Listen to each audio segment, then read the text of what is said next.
Well, despite what Ben said, this isn't just a serious occasion. We are here to celebrate. We are here to celebrate the Jewish community of Hebron. So let's celebrate. This is a happy occasion.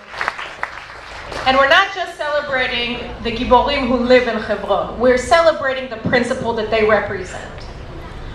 We're celebrating the extraordinary tenaciousness of the Jewish people. Now, I think every time that I think of the Jewish community of Hebron, I think of the image of the seventh step. And when I went to Hebron years ago, and David and Noam took me around, and they showed me the seventh step, which was the seventh step on the way to Ma'arat HaMachpelah. So at all the hundreds of years that Hebron was occupied by the Muslims, they denied Jews the right to pray in Ma'arat HaMachpelah. They said the closest that a Jew could get is the seventh step. And ever since that day that I saw, I have this image in my head of the stubborn Jew who will get as close as he can to our fathers and our mothers, to Kodshei Israel, and he will stand there like a tree. And he won't move, and he won't be humiliated, and nobody can make him leave. And that idea that we have that spirit and that stubborn dedication to the creed of the people of Israel, of Torat Yisrael, Eretz Yisrael, and Am Yisrael, that for hundreds and hundreds of years we had this Jew standing, Yeshar Ke'eretz, as tall as a cedar, and would not move. Didn't matter how they humiliated him, he waited and he said, Kaddish, for our avot and our imaot. And that, I think, is the pride of the Jewish people. And we have to remember that is the principle that we are celebrating today.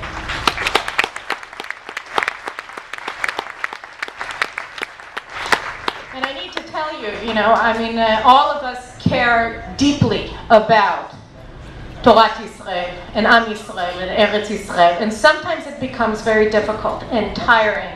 And you get tired and you get frustrated. And for me, that image has always been a source of inspiration and strength. And so I have that to thank my Jewish brethren for. Because anytime that I get tired and I think about that Jew on the seventh step, I know what it is that I'm trying to advance and defend.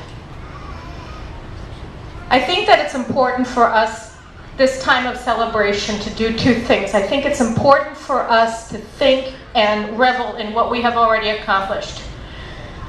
For the first time in the past 62 years, we the Jewish people are making our own history.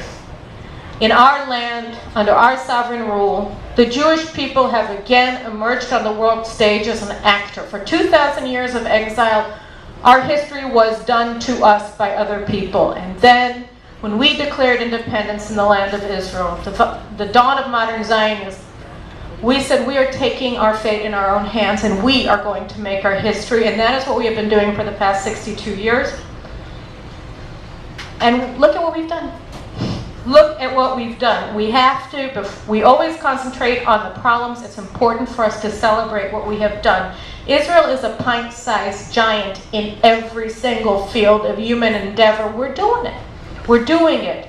We have an extraordinary, beautiful state, and we are building it every single day. Exactly. Let's get some applause. But, and of course there's always a but, we have to also remember that Israel is a work in progress. And its star waxes and wanes with the spirit and the strength of the Jewish people.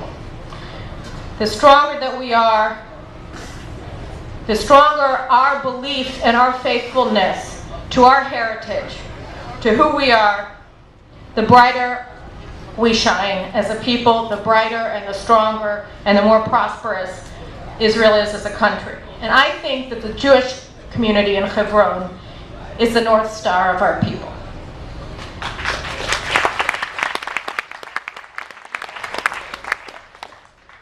With this community's devotion to the Torah, to the land, and to the nation of Israel, we see a shining example of what it means to be that Jew who will not leave, who will not move, who understands what's important, who understands what the basis of our continued perseverance and survival is. And it is the loyalty, it is the faithfulness, it is the dutifulness to who we are as a nation and as a people. Yes. You know, on account of what I do for a living, I'm asked often when I give lectures what I think about Israeli politicians. And I, particularly in recent times, I'm reminded more and more of the story from the Talmud that says that the year before the Mashiach comes will be the year that we are led by dogs. And I don't know how many dog owners there are in this room. I happen to be one. And let me tell you something about dogs that you may or may not know. Dogs are not leaders. Dogs follow their masters. My dog doesn't go on leash. Her leash is in her head. She'll walk 3 steps in front of me, but she always waits to see where I want to go before she turns. She may be standing in front of me, but she's following me. And so when the Talmud says that the generation before the Mashiach is a generation where we will be led by dogs, what they mean is that people who are standing in front of us are actually waiting for us to tell them where to go.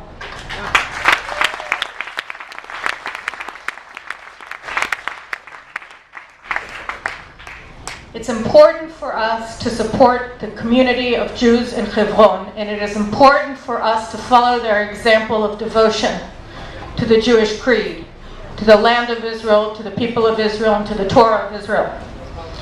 Because the truth of the matter is that the stronger that we are as a people, the more worthy our leaders will be of us.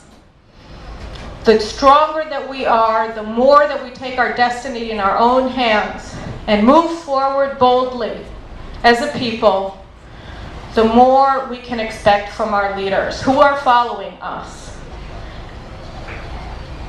There is no doubt in my mind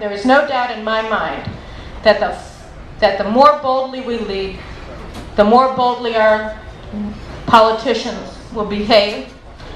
And there's also no doubt in my mind that if we follow the example of the people of Hebron, and we support them in their efforts as well, and we all move together as a people in our land with a clear devotion to our heritage and to one another, not only will we see our politicians behaving in a way that is worthy to us, but I truly believe that we will also be bringing closer the Geulah.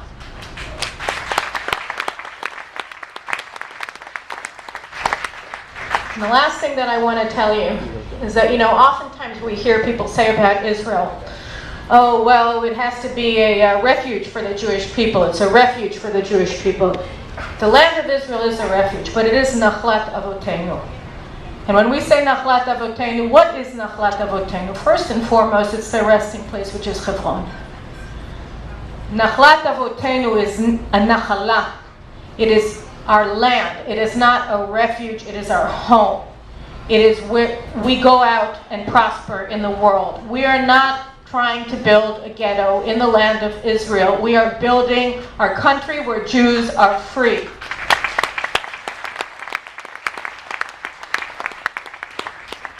That's what the Jews in Hebron do. And that is the example that they set for the rest of us. And we should follow them and we should celebrate them tonight and every day of the year. Thank you very much for honoring me. And thank you very much for honoring Hebron.